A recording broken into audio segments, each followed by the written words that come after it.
Hey everyone, Georgie here with Ukraine Matters, and today I'm doing a very special episode, something I've haven't done really before, but I am actually having a guest, and today I decided that to make sure that it matters, then I must invite someone that is just a little bit, maybe just by a lot smarter than I am. So here I got Professor Darren Gerdes. I'm going to hand it to you. Can you say a couple of words of where you're from and how did we get to this? Because this was your Yeah, pitch. how we actually got here was an interesting thing. You gave a shout out about my channel on your channel, and then I reached out to say thank you because somebody told me, some of my viewers told me that that's where they came from, and then we started talking behind the scenes, saying, hey, as we go up toward the anniversary of the 1 year anniversary, we should talk about like how you see things, how I see things, like what we've learned over time, and we've blown past the 1 year mark, but still, I mean, we come to this from various, and I found this just true with most of the YouTube bloggers, vloggers, whatever, that are trying to cover this.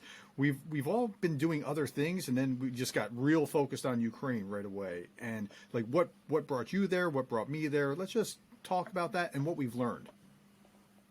Yeah, and pretty much that's going to be today's talking point. We're going to talk about what's there for Ukraine, and I'm going to ask you some of the things of your specific perspective because I think you're bringing to the table something that none of the bloggers around are bringing, and that is because you've done an extensive work discussing leadership. I believe it was mostly in management leadership, like was business management leadership. Yeah, But yeah. So let me go and qualify that because people ask like, well, what do you teach? What? So I'm a professor. My PhD is in organizational leadership.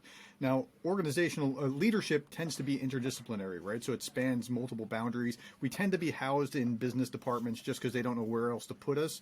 But so I'm trying to filter everything that I'm looking through the lens of leadership. So I'm far more interested in the infighting in the military and political apparatus in Russia than I am on the like what's going on in the daily battle scenes. Daily battle scenes are good. I follow you and others to understand what's actually going on, but I'm also using that to help me understand the context of what I'm looking at a higher level, trying to understand. Like, so Prigozhin, for example, just announced that he intends to run for, I don't know how he could do this, run for president in Ukraine. Well, since he's a Russian citizen, that sounds a little absurd, but he has political ambitions, and those political ambitions aren't playing very well with Putin, who I think is helping constrict Prigozhin because of that, and he doesn't get along with Gerasimov, so they're not playing together nicely. He got along with Servakin, but not with Gerasimov. So I don't know how to quantify it, but that lack of getting along or working together has to be worth battalions, if not brigades, because you can't coordinate when the structure the leadership structure doesn't work. So that's the kind of thing that I focus on. That's the kind of thing that I find fascinating. So I come to it very differently than maybe you do or other vloggers. yeah, and this kind of the conflict that you just described, it's something that we've seen before in Putin's court, right? Something that was during his rule, just period in itself. Is this just a style of leadership that, like, how to run a country, like how to be an authoritarian leader? I'm not sure if you have like a studied position on it, but maybe at least you have an interesting take, because what I have is only the perspective of a commoner, what Putin is, what Putin is not. And obviously there is a lot of like KGB practices he's doing. And in my perspective, Putin is a lot more, how do we say, he's a man living in a moment rather than doing strategic planning. He's trying to just assess the current situation and trying to grab a chance. But I might be wrong. So what's your take on his leadership style? Yeah. So there's multiple levels happening simultaneously. I think Vlad Vexler is the guy that I would look to first for perspective on this, and then I would look to Konstantin and Inside Russia. I know some people don't like Konstantin, think he's some kind of grifter or something. I like Konstantin because he gives me a window of insight, and he gives me that insight because he actually lived in America, so he can kind of translate the Western, what's going on in a Russian mindset to a Western perspective, and so that's helpful. So what I see is, like, people will talk about, and I talked about this in the video just like a week or two ago, that people would be like, if you could just get rid of Putin, we could be. I don't know that that's it. I know Putin's a bad guy, but there's also an authoritarian mindset within Russia that you don't see in Ukraine. Like from '91, the countries have diverged very differently. One very much trying to go west, like Poland has done, like Lithuania and the Baltic states have done, right? And the other doubling down on going back toward an authoritarian track over time, especially in the last year they've doubled down. So there's this authoritarian mindset where so I talked about how I don't believe that the population will rise up and overthrow Putin. I don't think it's possible. Definitely not. Yeah, and the reason is they're so apathetic because they've had this kind of generations of being beaten down over time. Like if you don't, raise political problems, you're not going to go to jail or the gulag or whatever, right? And then when they had freedom, they kind of didn't get away from that. And more recently, like people have gone to jail for holding up a blank sign at a protest. I mean, like you can't say war. You have to say special military operation, that kind of thing. So I think that Putin is the wrong guy at this time that's dragging them down. But if you replaced him with somebody else, everybody else would just kind of have this mentality of like, well, we just got to follow him. And that's just the way that it works. I was watching 1420 and they were talking about like, so do you think it's a problem that people are getting thrown out of, hotel balconies, oligarchs that have said something? And honestly, they would say things like, well, people fall out of hotel balconies in every country. I'm like, yeah, it happens all the time. So, it's just in Russia they have problems a little bit with high-rise construction practices, I would guess, especially for oligarchs. It's just very unsafe for them. Yeah, so I think there's something culturally that's different. And I recognize this. I was in Lithuania in 2001, just after the Twin Towers were hit. I was at a conference in the Lithuanian parliament, the Seimas. And when I was there, I would hear people say things that I was like, so somebody said something like, well, we just need one good leader to lead us. And I'm thinking like, no, that's like a Soviet, we called it the Soviet hangover, right? Because in the West, we don't think like that at all. And the further West, I'm pretty sure that where you are, you don't think that way. In Britain, in America, we don't think that way at all. Like, we just need one good leader. No. I mean, like, there has to be a scaffolding of leadership all throughout the system. Otherwise, the system doesn't work. But, yeah, I think, and now that was 2001, and Lithuania has moved headlong the right direction, but the Russians are still kind of there. And that's not going to play well for them. And it doesn't play well even in their military leadership, the way that things, like you lop off a general, the colonels don't know what to do because, well, is there another general to tell me what to do? I mean, you just don't see that in the West. You see a solid officer and NCO corps. So, okay, anyway. Yeah, but that's the same transformation that's basically happening with Ukrainian army as well. So I think it's a very good parallel that you drew, that Ukraine got essentially put under stress, adapt or die, basically after 2014. And I know that there's right now analysts that kind of reviewing the Russian offensive and saying that's like there's actually. If Russia would just use the resources that it would have just a little bit smartly, then Ukraine would not have any chance. And I tend to agree with them. But I think one of the kind of major things that actually allowed Ukraine to survive and save them is the fact that the transformation that in their leadership changed a little bit over time. That a lot of the more independent thought, a lot more discussion, and this is where, for example, my big problem with the recent news comes in, where a lot of analysts right now, they are reading frontline reports from the people in the trenches, and they're saying, "Oh, this is horrible. We're dying here in Bakhmut because our commander is General Surovikin. General Syrsky."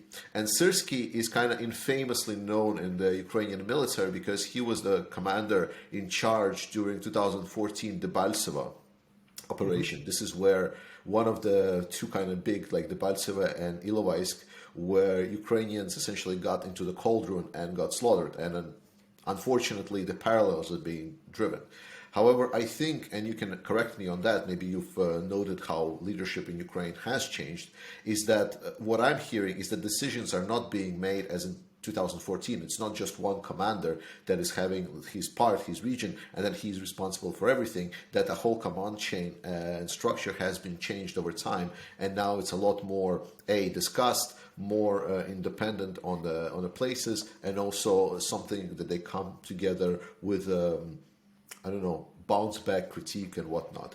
But I think it stems from Zelenskyy. You tell me. Yeah, no, it's on. You're right about Zelenskyy. I can't speak to the particular commander, although I do know what you're talking about, the encirclement and that kind of thing. So I can't speak to him, but I can't speak to the system. And the system, since 2014, has had a NATO overhaul, so a Western style thinking about how to do things in many ways, in weapons, in tactics, in after action reviews, in decision making in general. Since you referenced Zelenskyy, look at the difference between Putin trying to actually manage strikes in Donbass from the safety of the Kremlin, and Zelenskyy being hands off about that, letting his generals kind of do, not that he's not involved, like he still has the final say, but letting his generals be generals and letting him sing his high notes, which are communicating with foreign leaders, saying the right things in speeches, communicating to all these foreign dignitaries, like when he talked to the British and invoked Churchill, or talked to the Americans and was speaking about, you know what it was like on 9/11. We feel that every day. I read this morning that this was an article from yesterday, 4,500 shells or bombs or whatever have hit Ukraine. So, sorry, not 4,500, 40,500 bombs or shells over the last year. I'm like, what? Like, so he's aware of that, and that's not. Well, okay, just a bit too low. Okay, so this was from the Interior Ministry report or something like that. I believe it's missiles. I believe it's missiles. Sorry, I'm not talking about just like artillery shells. I'm talking about it's huge, and Zelenskyy is not going, well, I'm the commander in chief, so you better do what I. No, he's singing his high notes by doing what he does well and leaving the military decision apparatus doing what it does well, and they've done a great job. Now, they do have support, right? They do have NATO help and U.S. satellites and all kinds of other things to help guide them. He knows. Now, here's what Zelenskyy has done absolutely masterfully. He knows that he can't lose his partners, and because he can't lose his partners, he plays the game very differently. So this has caused him to headlong move toward the EU. And root out corruption and work so you don't see the kind of atrocity that we saw last week. The soldier being gunned down, just standing there saying Slava Ukraini and being shot. You're not, I don't think, going to see a retribution on the other side. As much as it made my blood boil, I'm not even Ukrainian. I don't have any, right? But it made me so angry because these are my values being defied, right? I know you have a much more of a link to this than I do, right? A personal link. I don't, but so people are like, well, why do you care so much? These are my values. How do I not support Ukraine, right? Okay, so back to where we were. Like, I don't think you'll see a counter of that because the Ukrainians understand that they have to hold their Western partners. They have to have dignity in spite of the way that the Russians are so dehumanizing in the way that they're attacking them. So anyway, I'm not sure I answered your question at this point. Yeah, no. I mean, like it's not about answering a question. We're trying to kind of talk and give other opinion, and people in comments will be the judge of how useful or not useful it was. They're probably going to judge my language skills again, which is totally fine. I wouldn't worry about that. I mean, I think that just getting. I think the whole point of this is let's just get as much insight and understanding as we can about it from all different directions. Like, you focus on different things than I do, right? I focus on kind of big picture things as much. I started off trying to do daily updates, and I did that because I wrote. Okay, so when the war started, I was sitting around the table the week before the war started with my colleagues at the university saying, Putin won't invade. Like, he's just saber rattling. He just wants to get a deal. I mean, I thought that. And then I was at an academic conference where I hear Putin invaded. I'm like, what? He actually did that? And then I'm thinking, uh-oh, that's bad.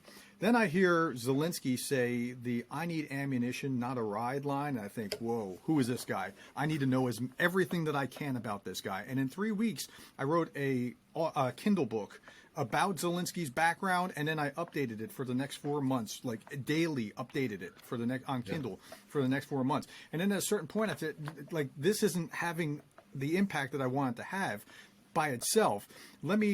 I'm doing these updates anyway. I'm trying to understand what's going on. And I stopped updating the book at that point and just switched to YouTube, doing the same thing with the daily updates, and just started from about day 85 doing daily update videos. And then I switched to just like, let me just try to take and just give the big picture, because that's what I was kind of leaning toward anyway. Just that's my propensity, right? So we have different perspectives, but even then, I wasn't like the military analyst. I never claimed to be a military analyst. And people with real military experience would be like, you probably don't want to talk about it like that. Which side of the river it was on, or that kind of thing. Yeah, that's not my strong suit. I don't claim to be. But we all come to it from different perspectives, and I find that it's really useful to triangulate. My perspective is one thing. Your perspective is another, and you spend more time within the what's going on the ground. Anna from Ukraine is awesome because I get here's context of how she's thinking. Orst Zub, I don't know if you're familiar with him. His video just makes it real. Like, wow, that's what it looks like when a missile hits a building or whatever. So all these different players help us understand. Jake Bro, Denis Davdov. Denis Davdov is the one that got me going. Right? I was like, man, I should be doing that. and his insights were particularly profound. So anyway. So that's what got me going. How did you get started? Other than obviously the very close family connection, but what were you seeing at the time when you got started? Sure, yeah, it's a story that's as old as day, basically, for me now. That there was just a couple of people that really wanted to understand what's happening in Ukraine, and because they were mostly taking information from the local media, their perspectives were way off of what the actual situation was on the ground. Mm-hmm. Whereas because I just have the language skills, because instead of just getting news from the media, I get the information from Telegram channels and whatnot. I was just able to explain just a little bit. And from there, it's kind of started going a little bit more. And at some point, I just started posting videos and turned the situation on. And then I discovered that someone like Dennis is actually doing it. So it's funny because people say I'm copying Dennis, whereas I'm actually discovered Dennis much later than I was actually I started doing whatever thing. So it was pretty fun. But overall, that's my perspective. So my only kind of take is that there is a lot more. I've seen that people focus a lot on the map, a lot on the movements, and I always try to bring people just to kind of take a little bit of a step back. I know your perspective is a little bit different than mine, where you also kind of say, okay, step back, but we need to understand this whole situation and the political implications. Whereas I say is okay, more of a maybe the war stuff. How is it how we look in a big picture? Because people discussing right now Bakhmut and saying, oh, it's terrible. But for me, I'm always trying to essentially try to focus on the bigger thing, because Bakhmut is just one minuscule point. Because the actual big picture in the war sense is that supposedly second world largest army that was about to challenge NATO and was about to essentially go head to head with the US is now a year later fighting in Ukraine, cannot take a city within 7 months. Yeah, isn't that amazing too, that the second best army in the world supposedly is now the second best army in Ukraine. Yeah. Right? It's a joke. And it's been that they have been at this for so long for political reasons. That's the fascinating thing about Bakhmut. There's no real military value out of it. Oh yes, we can roll up it. No, you can't, because you're about to go uphill. When you get to the next line, it's not going to work out for you. So they're fighting on this for political reasons, not for military reasons, which is absolutely astonishing from the Russian side. From the Ukrainian side, it makes sense because they're fighting on that ground that doesn't really matter, because they're getting a much higher kill rate for the Russians than they are for the Ukrainians. And that, right? So for that reason, it makes more sense. But it's a really bizarre thing to watch. Yeah, it's debatable if there is a significantly higher kill rates. I know I'm hearing like 10-1, 7-1, 5-1. I don't believe I 10 to don't 1. No, I don't believe 10 to 1, so. but there is so you have a dug in defensive posture, and that's just going to give you some advantage. Again, discussable. Like a lot of people are challenging it because saying that right now it's essentially hand-to-hand combat, so the dug-in part doesn't really exist. At a certain point, they're going to have to go. Correct. Right? I mean, if they just get overwhelmed at a certain point, that's true. But in the initial phases of it, it was just. I mean, trying to cut across a huge field to get there was just, getting mowed down. So yeah, I mean, like that's another thing. We're surprised, like because one of the big surprising things, right? If we're talking just generally, is just the tolerance for casualties on the Russian side is stupendous. I can understand this on Ukrainian side because they are the defending party. They are actually saying is like, well, if we just give up, they're going to kill all of us. Because that's what we're seeing. We're seeing torture chambers found in Kherson, one after another.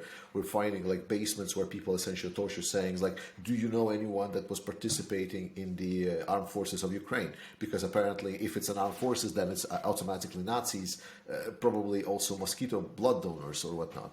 But the thing is, why our Russians are so dedicated? Is this just the leadership? Why are they so acceptable? We talked a little bit about the Russian society, right? I know it's more about a question maybe to Vlad Vexler, but like at which point the leadership can break down this? Like, is there a balance ratio where it's like people with this structure of leadership can say go die, and then the people below say no, you go die? Yeah, so that's really the fascinating thing. That same apathy is causing them to like run headlong into slaughter. Where like, but they're not doing it well, and it's like the worst of all worlds, right? Yes. You have bad leaders giving bad information or bad direction to people who will go and die and not do it and not have a great impact, and so it's like bad all the way down the line.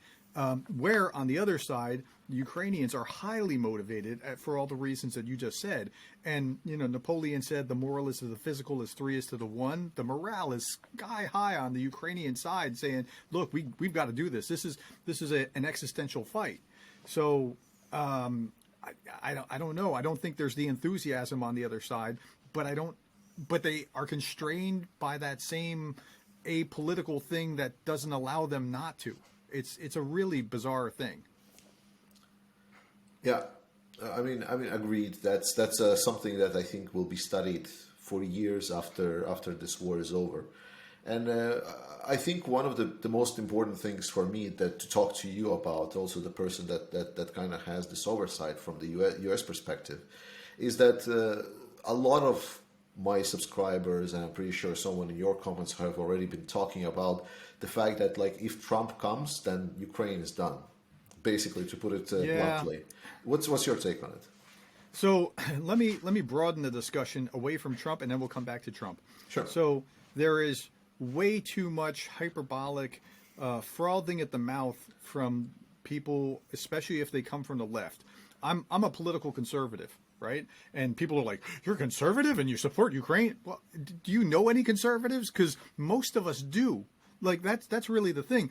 Like liberals tend to think that conservatives don't actually support Ukraine because they don't know enough of us to know that the majority of us do. There are some loudmouths that get a lot of attention that the liberal left-leaning kind of press in the United States particularly amplifies for its own press purposes. They're bad. I don't like Green. I don't like what's his name in Florida.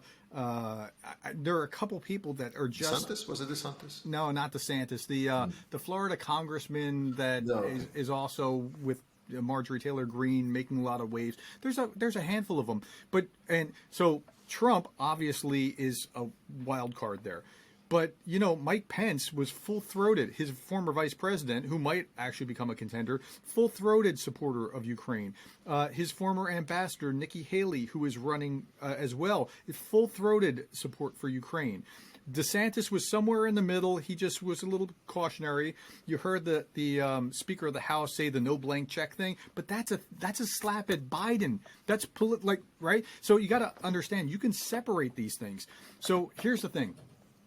I could, as a conservative, I could have opposed FDR and still thought that Hitler was the devil, right? I mean, I could have opposed his domestic policies and still thought Hitler's bad and needs to be. So it's the same kind of thing here. So there's a lot of conservatives that I call myself a Reagan conservative. And I say that in the sense, like, what would Reagan have done in this situation? He'd be like, how much do you need? Like, what can we provide for you so that you could, right? So that's the way that I approach this. And so do most of the conservatives that I know. Now, there are some conservatives, or they're more like populists than conservatives. It's a little bit different. They're more nationalist, more like isolationist kind of something. And Tucker Carlson, he works my nerves like nobody. I actually agree with him on. I agree with him on some domestic points, right? But I can't even watch him anymore because he's like spouting RT. And when you are cited hundreds of times in RT, you're on the wrong side. Right? I mean, that's just the way that works. So Tucker is one of the big mouthpieces of that. Now, let's go back to Trump. So it's fascinating the division between conservatives and liberals on this. Every liberal I know says, well, Trump would have just rolled over and given it to Putin. He would have worked with Putin to get. Every conservative I know that is like me on this says it wouldn't have happened during Trump. Now, there's a reason for that, because we can all admit that Trump has a huge ego, right? Oh, I mean, yeah. everybody agrees on that, right? That's one of the things about politics that people underestimate. They always think is like, oh, it's about interest business. No. A lot of personality goes into it. Like when that's exactly right. And for Trump, and John Bolton made this exact point, that Trump wasn't about policy, and Putin was kind of running around him on policy, circling him, right? But on ego, like he would have thought, like, I can make a deal. Maybe he could have thought he could have made a deal, but he would never have allowed Putin to make the U.S. and the West look terrible on his watch, right? I think that would have changed. This is how conservatives filter that. Now, Trump is now moving into a place where he's getting a little bit worse, saying, I could, because he's all about the deal, like the art of the deal. I can make a deal with anybody. I can work with them. But he's getting to a place where he's saying, I could end the war without any specifics or anything. I don't know that he can, and I think he's losing much of his base. Didn't he solve the Palestine-Israel crisis last time? Well, actually, he made the gutsy move to move the U.S. Embassy to Jerusalem, which he got a lot of flack for. Like, so he'll stand up for certain things, but obviously not fixing Palestine. But so he thinks that he could do that. I think he's losing his base as he's staking out that ground. And I don't think it's going to go his way. But yeah, Biden's not my guy. I don't like him politically. But on Ukraine, since the invasion, before the invasion, he didn't do enough to deter. Right? Now he's not the only one. President Bush in 2008 made a huge mistake by just saying strong words and not doing anything with Georgia. President Obama made a huge mistake by not doing anything in 2014. Right? So, like, I'm slapping every direction.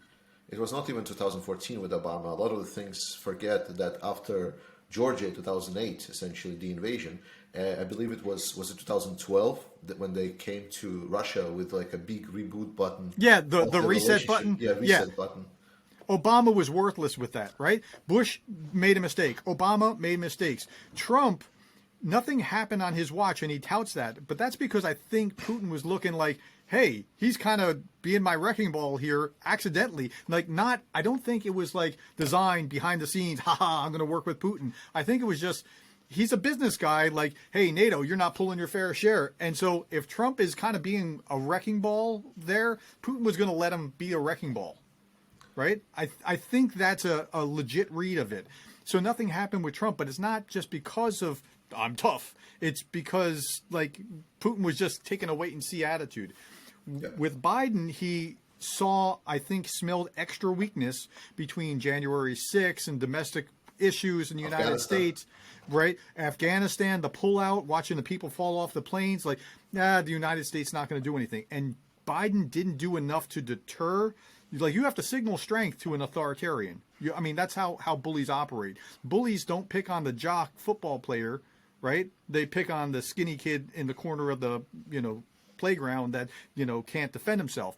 So I think Putin smelled weakness, thought that he could get away with it, nothing was going to happen. And if he knew that what was going to happen now would have happened, he never would have done it.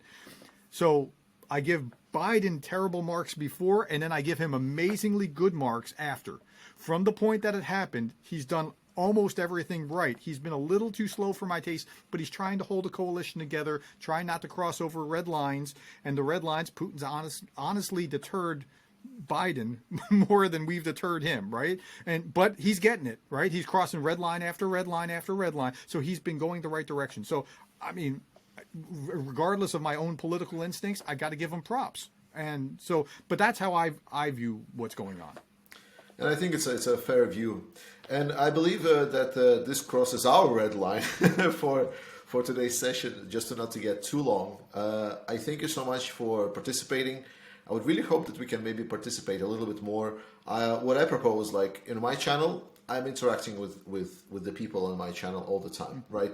Because I'm not an information source in a sense that I know it all and I just tell it. I'm a guy on YouTube that just reads a lot of analysts and so on when people don't have, because people work their jobs, they don't have the time to be in this huge sphere of what's actually happening. Is there tactical movement, whatnot?